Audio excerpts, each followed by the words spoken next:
topping our news tonight at 5. A man has been charged in a 1992 double homicide cold case in Weyauwega. The Department of Justice has arrested Tony Hayes. Investigators say it was DNA evidence that allowed them to crack this 30-year-old case. Special agents say Hayes' DNA matched DNA from one of the victims. Hayes is back in court on Tuesday, August the 16th.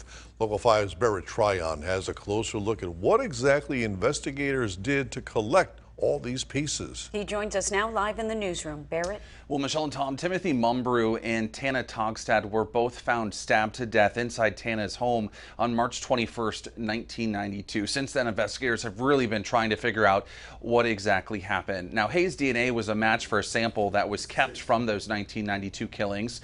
Investigators met up with him at his job yesterday at the Weyauwega Foundry. He was taken to the Weyauwega County Sheriff's Office for questioning. Now, investigators say he initially denied any involvement, but said he had, quote, memories that he had that made him nervous. That included a dumbbell that was later shown to him in a crime scene photo. Now, court documents show his connection to Togstad is a tragic one. A snowmobile crash killed Hayes' father when he was a child. He was actually racing two other snowmobiles at that time, and Togstad's father was on one of those.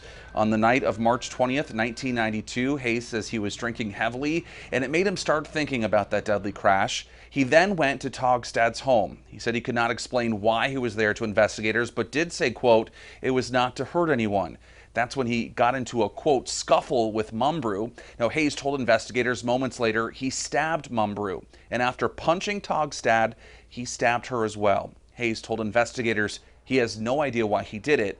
Well, Tana's brother was there in court today. I don't know him personally. I know his family, and I feel bad for them, but I didn't do it. Hayes now faces 2 counts of first-degree intentional homicide. If convicted, he will spend life in prison. Live in the newsroom, Barrett Tryon, Local 5 News. Thank you, Barrett. Just moments ago, Attorney General Josh Kaul praised the dogged determination of state investigators who worked with local law enforcement since the beginning of this case. There were many twists and turns over the years and sometimes false leads and searches that ended up nowhere.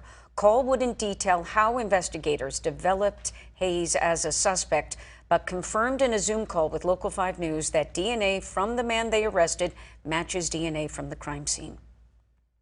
And it shows the dedication that our investigators have to getting justice, to making sure that people who have committed serious violent crimes are held accountable. In fact, Kaul says advances in science have opened up a whole new avenue for cold case detectives, and he thanked all investigators who ever took part in helping with this case.